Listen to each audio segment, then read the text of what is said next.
Сәлеметсіздер ме оқушылар? Бүгінгі біздің қазақ тілінен өтетін жаңа сабағымыздың тақырыбы ұлттық құндылықтар ел қазынасы, тілдік бағдар, екпін және оның түрлері. Сабағымыздың мақсаты мәтіннің құрылымдық ерекшелігінен назар аудара отырып, жетекші сұрақтар арқылы негізгі ойды анықтау. Екпіннің түрлерін сөз және сөйлем ішінде орынды қолдану. Олай болса, оқушылар ұлттық құндылықтарға және екпін оның түрлеріне толығырақ тоқталып өтейік. Енді балалар, мына сұрақтарға жауап беріп көрейікші. Құндылық дегенді қалай түсінесіздер? Ұлттық құндылықтар туралы не білеміз? Әрине оқушылар, кез келген заттың, құбылыстың, ұлттың және қоғамның ең басты сипаттарының жиынтығын құндылық деп атаймыз. Ол материалдық, рухани, отбасылық, ұлттық, жалпы адамзаттық құндылықтар болып бөлінеді. Біздің отанымыз Қазақстанның ең басты құндылығы әрине ол ел тәуелсіздігі. Оны көздің қарашығындай сақтау әр қайсымыздың абзал борышымыз. Екпін және оның түрлеріне тоқталып өтейік.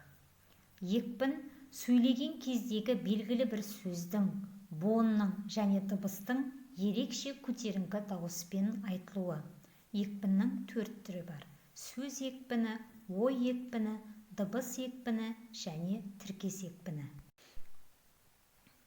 Сөз екпіні сөздегі бір буынның көтеріңкі дауыспен айтылуы.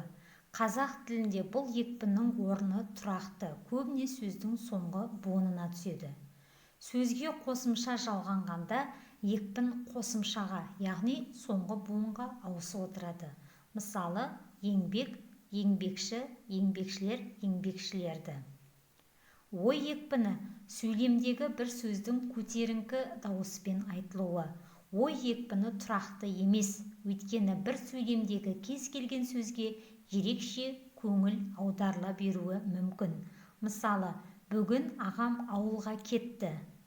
Ағам ауылға бүгін кетті. Бүгін ауылға ағам кетті.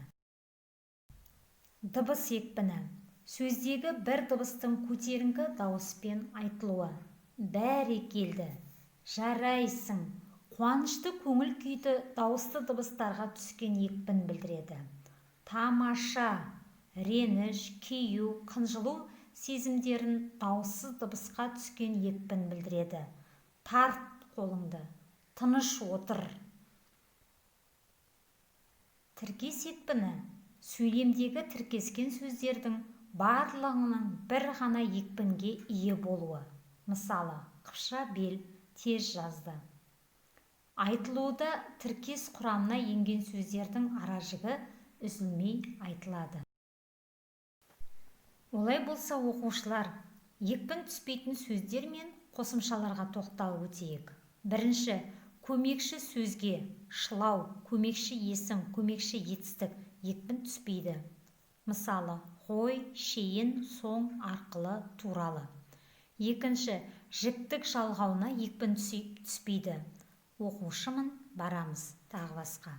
Үшінші, болымсыз етістіктің жұрнағына, маме, бабе, папе жұрнақтарына екпін түспейді. Мысалы, айтпа, барма, жазба. Бүгінгі сабағымыз түсінікті болса, төмендегі екпін түрлеріне арналған тапсырмамызды орындап көрейік. Екпіннің 4 түріне, ой екпіні, сөз екпіні, дыбыс екпіні, тіркес екпініне бір-бір мысалдан жазайық. Бағалау критерийі: екпін түрлерін ажыратып, мысалдар келтіріңіз.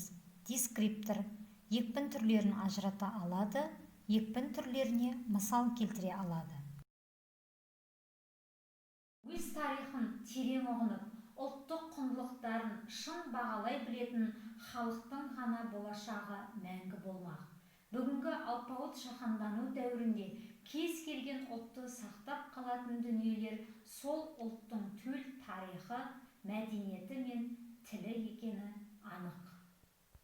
Біз бүгінгі жаңа сабағымызда ұлттық құндылықтар туралы және екпін, оның түрлері туралы біраз мағлұмат алдық деп ойлаймын. Сөзімнің соңын ұлы дамытушы Ахмет Байтұрсыновтың «Балам деген жұрт болмаса, жұртым дейтін бала қайдан болсын» деген сөзінен аяқтағым келіп отыр. Сондықтан ел болып, жұрт болып, ұрпақ тәрбиесін қолға алу басты шаруа. Тәрбие беруде ұлттық құндылықтарымыз арқылы жол көрсетер болсақ, жастарымыз Қазақстан қоғамының әлеуметтік мәдени өзгерістеріне жоғары мәдениетті деңгейде бейімделе алады деп айта аламын. Олай болса, оқушылар, келесі сабақта кездескенше сау саламатта болыңыздар.